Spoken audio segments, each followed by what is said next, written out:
Hello বন্ধুরা, তো চলে এসেছে এবার একটি বিশেষ গুরুত্বপূর্ণ আপডেট নিয়ে। 2014 পরে 17টি পৌরসভায় যত রিক্রুটমেন্ট হয়েছে তার 50% প্লাস নিয়োগ কিন্তু বেআইনিভাবে করা হয়েছে।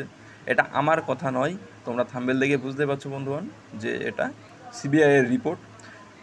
তো এই রিপোর্টে কি বলা হয়েছে এবং সিবিআইয়ের পক্ষ থেকে কি বলা হয়েছে এবং এই কেসের কি অবস্থা বর্তমানে, তো সমস্ত কিছু কিন্তু তোমাদের মধ্যে তুলে ধরবো। তো যে সমস্ত চাকরি প্রার্থীরা বঞ্চিত হয়েছে তাদের জন্য এবং আর কি সিবিআইয়ের বর্তমান অবস্থা কি, কোর্টে কী অবস্থায় আছে, সমস্ত তথ্য কিন্তু এই তোমরা এটাতে জানতে পারবে। তো তার জন্য বলবো বন্ধুরা, অবশ্যই ভিডিওর সঙ্গে সম্পূর্ণটা দেখো এবং দেখার পরে যদি ভালো লাগে অবশ্যই লাইক করে এবং চ্যানেল নতুন হলে সাবস্ক্রাইব করে দিও এবং কোনো মতামত থাকলে অবশ্যই কমেন্টে জানিও। তো পুরো দুর্নীতিতে চার্জশিট পেশ করেছে সিবিআই। তো সেখানে দেখো পৌরসভায় টোটালে কতজন তোমরা দেখতে পাচ্ছ যে দমদম দক্ষিণ, সেখানে 329টা বেআইনিভাবে চাকরি দেওয়া হয়েছে।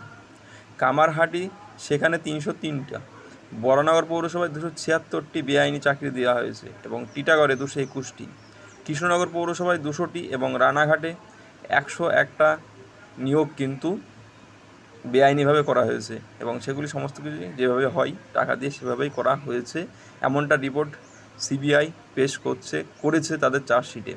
তো এদিন যখন চার্জশিটে পেশ করে তখনই কিন্তু এই তথ্য উঠে আসে এবং তখন টোটালে যে আর কি হিসেবে তারা দেখিয়েছে যে 1800 প্লাস এই কিন্তু নিয়োগ দুর্নীতির সেটা কিন্তু হয়েছে।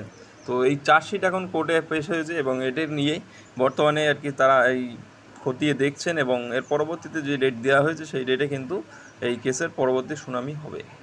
তো এই পরবর্তীতে যে শুনানি হবে এবং সেখানে যে সমস্ত তথ্য উঠে আসবে সমস্ত কিছু তোমরা এই ভিডিওতে এই চ্যানেলে যুক্ত থাকলে জানতে পারবে এবং চ্যানেলটি ফলো রাখলে। তো তার জন্য বলবো বন্ধুরা, অবশ্যই চ্যানেলটি সবাই ফলো রাখো এবং চ্যানেলটির সাথে যুক্ত হয়ে থাকো যাতে তোমরাও এই গুরুত্বপূর্ণ আপডেটগুলি তোমরা পেতে থাকো।